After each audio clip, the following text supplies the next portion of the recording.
What kind of a private detective are you, Whalen? Good, Brewster. The best, or you wouldn't have hired me. I wonder about that. Watch the tone of voice, Brewster. I don't like it. All right. I'm sorry, Whalen. But I want action. You're getting it. But it's too slow. I hired you 2 months ago to get something on Lester Allen, and what have you done? Nothing. Yet. Nothing. How am I going to win the nomination against a man with a record like Allen?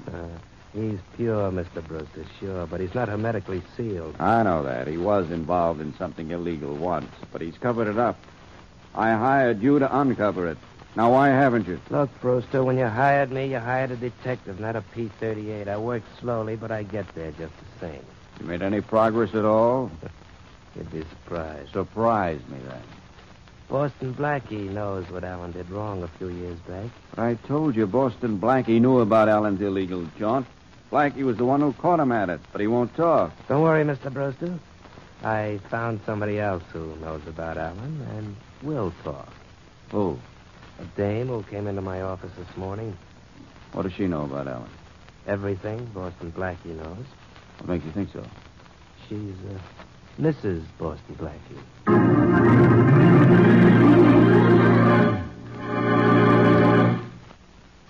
And now meet Richard Calmer's Boston Blackie. Enemy to those who make him an enemy, friend to those who have no friend.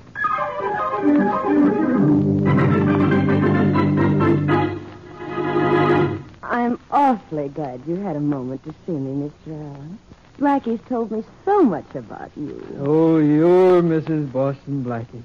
Well, this is certainly a surprise. When were you married? 3 weeks ago in Springfield, Ohio. Uh-huh. Oh, Mr. Allen Blackie speaks of you so often. He doesn't tell the whole truth, I hope. Oh, but he does. Even about that scandal you were mixed up in a few years ago. You mention that for any particular reason? Oh, yes. I don't think I understand. You will. You don't really have to continue in the campaign, do you? I'm beginning to understand now. You'd have a difficult time being elected to any office if you were exposed, wouldn't you? Now, look here. I was innocently involved in that scandal. That's why Blackie pledged himself never to mention it to anyone. Oh, but he mentioned it to me, his wife. And I'm not bound by any foolish pledge to keep it secret. Now, look, are you trying to... I'm more than trying, Mr. Allen. I'm doing it. I want you to drop out of the campaign. What if I don't? Is there any other choice? Maybe. Money. Maybe. How much? You name it. 500. You did say 10,000, didn't you? 10,000? Oh, that's better. But how do I know once I pay you... You'll just have to trust me. And of course, you can be trusted. I don't like sarcasm, Mr. Allen. Just money. How do you want it? In cash. And in small bills. You did say you were Mrs. Boston Blackie, didn't you? Well, of course I'm Mrs. Boston Blackie. Why? Why? Because you sound to me more like Mrs. Boston Blackmail.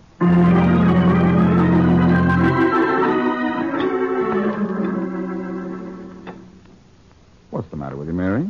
You aren't eating. I was just thinking, Blackie. What? That you don't like your own cooking? Nope. I was just thinking, are you ever going to get married? Maybe, if I ever get to thinking, too. Some people do marry, you know. Some people jump out of windows, too. Oh. I'll answer it. But it's probably your building superintendent telling you he's finished moving your stuff into the new apartment. I hope so. Hello. Blackie, this is Lester Allen. Not Lester J. Allen. How are you, Les? Where you been hiding? Don't give me that old pal stuff, Blackie. Hey, what's the matter? You know very well what's the matter. I thought you realized I was innocently involved in that highway property scandal, and that what you knew was to stay strictly between the two of us. Well, that's a fine reason to be sore. Well, I wouldn't be if you'd kept your word. Your wife is here with me now. My wife? You married her in Springfield, Ohio, 3 weeks ago. My wife is in your office? Blackie. Wait a minute, Mary. Now, wait, will you? Look, Blackie, what was the idea? Just a minute, Les. Mary, wait. I will not wait. I'm getting my hat and coat. Blackie, you still there? Listen, Les, I can't talk to you right now. Keep my wife there. Huh? Don't let her leave. I'll see you in a minute. Mary. No wonder you didn't want to talk about getting married someday. You're already married. Now, look, Mary. I'm this going to whole... look all right. And I'm going to keep looking until I get where you can't find me.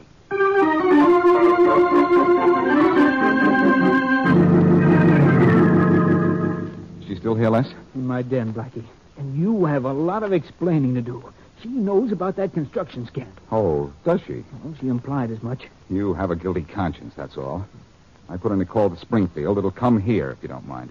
Where is your den? This way. I didn't tell her you were coming. Managed to slip away while she was waiting for the money and phones. Good. Come on in. Blackie. But, darling, what are you doing here? You said you weren't coming. I couldn't stay away from you another moment, sugar. Oh, you sweet thing. You're the most wonderful husband in the world. No, I wouldn't say... Huh? Blackie. Then she is your wife. Well, of course I'm his wife, Mr. Adams. Oh, yeah, tell the bewildered man all about it, darling. You mean how we met at the Mountain Inn in New Hampshire last August? Mm-hmm, if you wish. Blackie, you did spend last August at the Mountain Inn. Of course I did. Darling, why aren't you wearing your lovely brown suit? The one with the thin white stripe. You look so nice in that. Oh, you don't love me just for my clothes, do you, darling? Well, Blackie, this convinces me. I was with you when you bought that suit. I knew I Must should never... we stay here any longer, darling? Let's go to Martin's for dinner. That's your favorite place. No, dear, let's I've go heard over... enough from both of you. This girl is your wife, Blackie, or she wouldn't know so much about you. Let's go, darling. You go ahead. I'll meet you later. All right. I have an appointment at the hairdresser's anyway. I'll meet you afterwards. Bye, darling. I think you'd better leave, too, Blackie.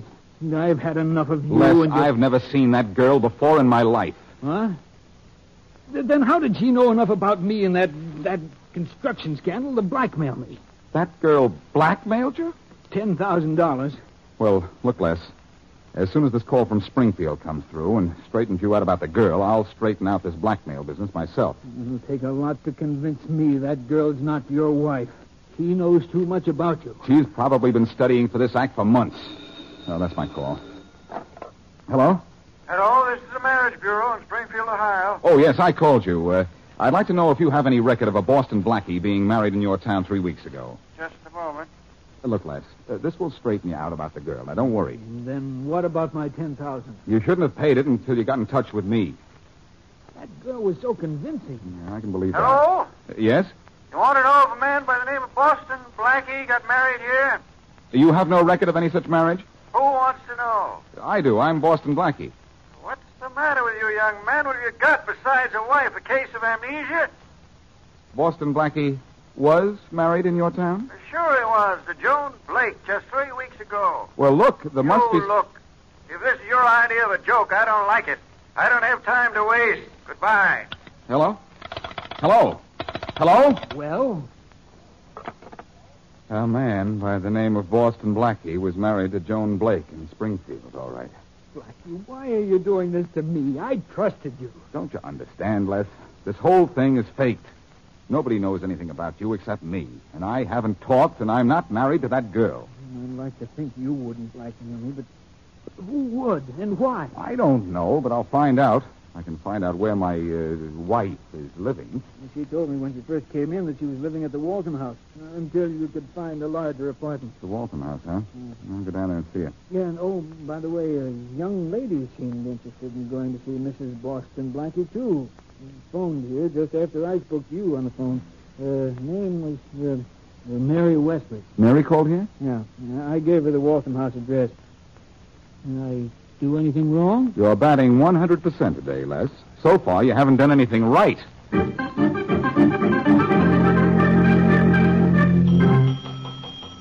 Hey, is this the Waltham House or the morgue? I'm right with you, sir.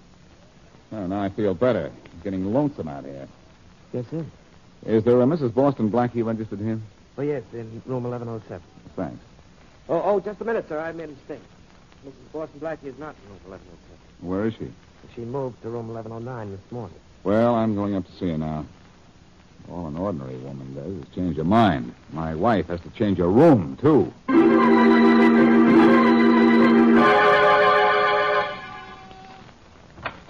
I'd like to speak to... Well, Inspector Faraday. I would not like to speak to you. All right, Blackie. I thought you'd have better sense than to come back. Get in here.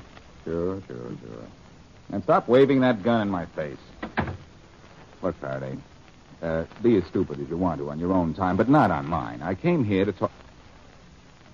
Wow. Now, don't act surprised, Blackie. She's not sleeping. She's been shot. She's dead. And you killed her. I killed her. I only saw her once in my life. So, it was love at first sight. You married her. I have this certificate to prove it. Listen. Bride, Joan Blake. Groom, Boston Blackie. Married, Springfield, Ohio. Now, try to talk your way out of that. Faraday, don't be a dope, will you? Why would I kill this girl, this Joan Blake? First of all, for money. She had $10,000. Here's a note she was writing, sending it to somebody. Who? It doesn't say who. And there isn't even car fare in this room. And look at this, a handkerchief. I don't use ladies' handkerchiefs. No, but Mary Wesley does. Look, her name's on this one. Uh-oh. And maybe you didn't kill her, Blackie. Maybe Mary Wesley did. The handkerchief was in the corner of that sofa by the window. Come on, Blackie. All right, Inspector. Don't mind if I smoke on the way? Smoke, who cares? Join me? No, thanks. Hurry up, let's go. Oh, wait till I get a light, will you? Blackie, if this is one of your smart tricks, I'll... Since when is lighting a cigarette a smart trick, Inspector? Even you can do it. Good night. Say, I wonder what's in this cigarette. Tobacco, wise guy. Something has been added that should have been subtracted. Wait till I have a look. Blackie, so help me, you can waste more time. Where will I put it out? Yeah. Tastes as if it was soaked in pickle juice. Let's see what's in it. There's nothing in it but tobacco. Come on. Look, I have the cigarette split open now. I told you there was something in it besides tobacco. I don't see it. We'll take a closer look. See those white specks? What white specks? Where? There. Oh, Blackie, my eyes. My eyes. Let go of my arm, Blackie. Drop that gun, Faraday. Drop it. Blackie, so help me out. Thanks. Thanks very much, Faraday. And leave your gun on the floor. Mine's in my hand. Blackie, someday you'll be sorry for this. Maybe, but right now I'm awful glad. So long, Inspector.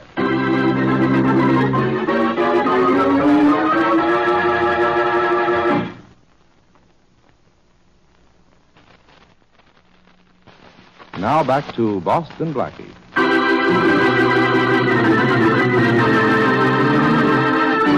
Lester Allen is running for political office against a rival with a doubtful record. Allen at one time was innocently involved in a property scandal, which is something only Blackie knows. But when a woman who called herself Mrs. Boston Blackie came to Allen and threatened to expose him, Allen paid her $10,000 to keep her quiet. When Blackie went to see the girl posing as his wife, she was dead. Inspector Faraday found not only evidence proving the dead girl was Blackie's wife, but discovered Mary Wesley's handkerchief near the body. As usual, Blackie escaped from Faraday, and as we return to our story, is paying a midnight call to Mary Wesley's apartment. Hey, Mary, open up. Who is it? Blackie. Blackie, I told you I never wanted to see you again. Now go away. Mary, open the door, please. I said I wanted no part of you. There won't be much of me left if you don't open the door. All right. Now, what do you want? In. Oh, no. The chain stays on the door. Look, Faraday's scouring the town for me. Let me in. No. Mr. Boston Blackie. Why the mister? Because there was a Mrs. You mean there was? Oh, I suppose you got a divorce. Not even I can divorce a dead wife. Yes. And you might as well go to Faraday's office and sign a confession, Mary. He found your handkerchief near the body. Oh, no, What were you doing there? Well, I wanted to see for myself what kind of a fool would be fool enough to marry you. I'm not married to that girl or anybody. Oh, Blackie, she showed me proof. Give me 24 hours and I could prove to you that we were married in 1863. Blackie, you're sure you're not married to that girl? I'm not and never was. Well, Blackie, are you telling me the truth? Well, what do you want me to do to prove it? To chew on this door chain? All right, I'm sorry, darling. I'll unhook her. Never mind. All I wanted you to know is that you left your handkerchief in that girl's room. Oh, golly. What am I going to do? You're going to stay here. Faraday doesn't know that you've moved to this new apartment. I'm going over to see Les Allen. I think he can tell me more, or I don't know less.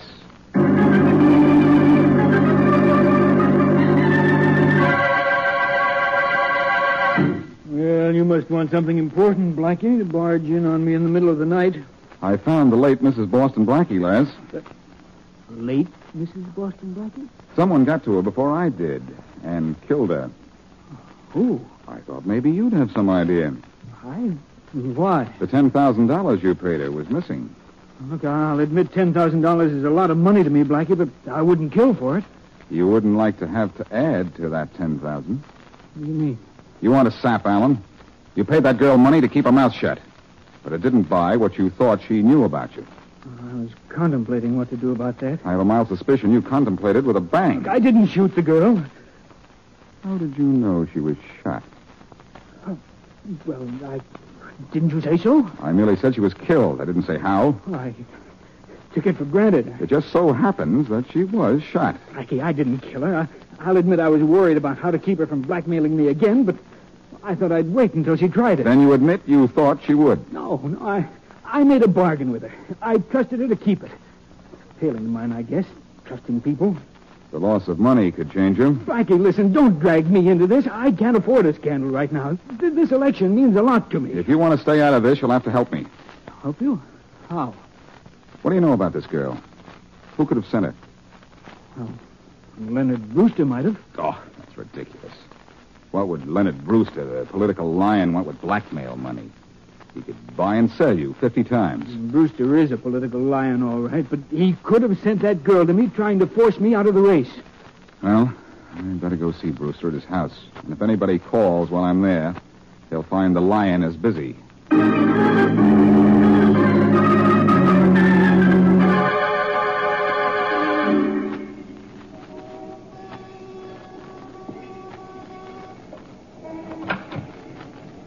What do you want? If you're Leonard Brewster, I want you. I'm Brewster. Who are you? Boston Blackie. And of course you'll invite me in. Thanks. Look here, I won't stand for being disturbed this time of the morning. Then I'll make it brief. Did you know a girl posing as Mrs. Boston Blackie? What's it to you? She was murdered yesterday. Murdered? And I happen to know you sent her to Lester Allen trying to force him out of the campaign. What if I did? The last I saw her was in her hotel room Tuesday. She was very cordial. We sat on the sofa by the window and talked over my business proposition. She accepted, of course. No, she didn't. She suddenly turned cold as ice and said she'd do the job for $10,000 or else. Or else what? Or else she'd tell Lester Allen that I sent her to him, and that's all Allen would need for me to force me out of the campaign. So you paid? I did not. That was blackmail. I got up and left. That's the last I saw of her. How did you happen to go to her in the first place? Well, Jim Whalen, a private detective, set me up to her. He said she was your wife. I sure would have liked to talk to her, even on the telephone, before she was murdered. Too bad I didn't have time to give my wife a ring.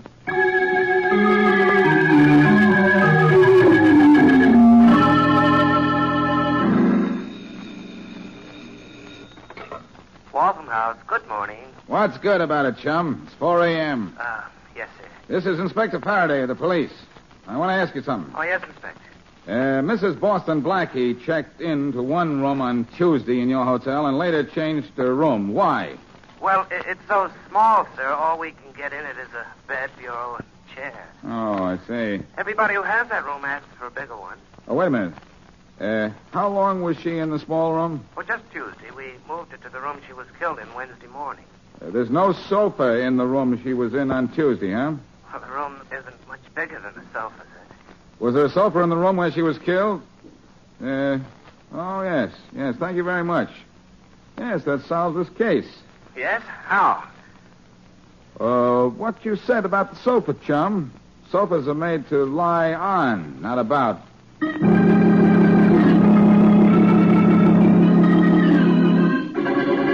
Okay, Blackie, wake up. Get out of that bed of yours. It's the middle of the afternoon. Come on, snap out of it.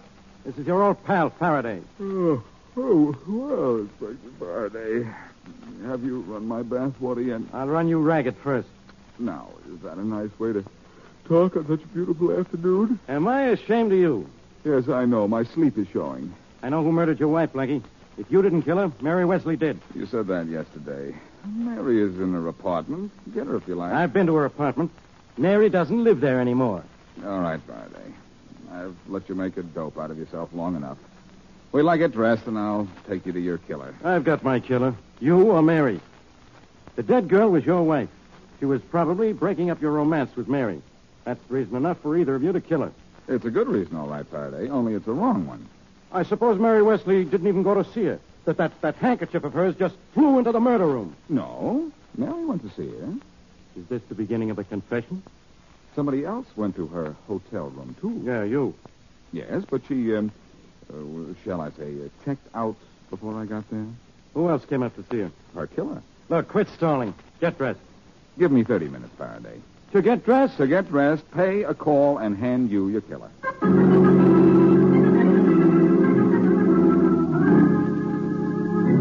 I'm sorry to bother you again after this morning, Mr. Brewster. That's perfectly all right, Blackie. You found out more about that girl who was killed? No, nobody seems to know anything about her. That's why I've come back to you. Oh. I thought perhaps if you retold me the story of how you went to see her and what happened, I might get some clue as to her real identity. I see. Sort of character reference, you might say. The character is the word, all right. Could you tell me the story just as you told it to me when I called before? Of course. I went up to her room at the Waltham house to talk about her going to see Lester Allen. What day was this? Tuesday in the afternoon. Mm-hmm. Go on. Well, as I told you, she was very friendly. Made me a drink. We sat on the sofa. The sofa was where? Why, by the window. Oh, that's right. You talked about the view? Yes. Then we talked business. When I discovered her business was blackmail, I got up and left. And that was the last I saw of her. You never saw her after Tuesday? Definitely not. Leaving so soon? No, I'm not leaving. I just want someone else to join us. Come on in, Faraday. All right, Brewster, don't move. What is the reason for all this? You heard this little Tuesday afternoon story, Faraday, about the sofa? Every word. I'm arresting you, Brewster, for the murder of Mrs. Boston Blackie. How can you say I killed anyone? I don't have to say it, Brewster. You said it yourself when you said you sat on a sofa in the murder room on Tuesday. Well, what does that prove? The room the murdered woman was in on Tuesday had no sofa in it, which proved that you lied. You didn't see her on Tuesday. You went to her room on Wednesday, when she was in the room with the sofa, and killed her. Really? For what reason? I have your reason, Brewster. On Wednesday, when you saw the girl, you had already been to see Allen. And instead of forcing him to withdraw from the campaign, which is what you paid her to do, she merely blackmailed him, which didn't serve your purpose. Is that so? Yes, that's so. When you got sore, she threatened to blackmail you, too. And with your record, she had plenty to blackmail you for. So, like the nice little boy that you are, you killed her. Come on, Brewster. I'm taking you down to headquarters. Hey, Brewster, I just had a thought. Isn't it ironic that a sofa is going to send you to the chair?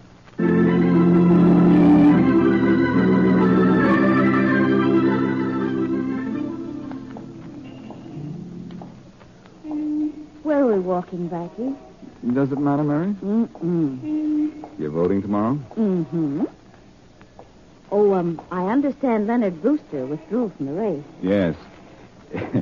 He withdrew to the seclusion of one of Faraday's special cells with Jim Whalen, that detective of his. Well put.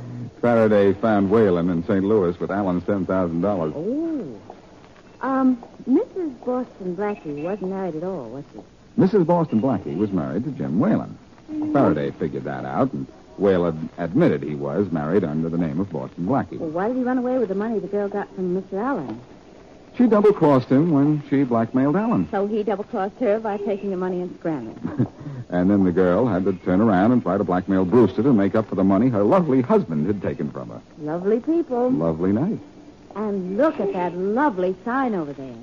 It says, get married in 5 minutes, $5. I think we'd better keep moving. What's the matter? Haven't you got $5? No, the smallest I have is 50. Oh, but I'm sure the minister would be willing to make the change. I don't doubt that the minister is willing to make the change, Mary, but I don't think I am.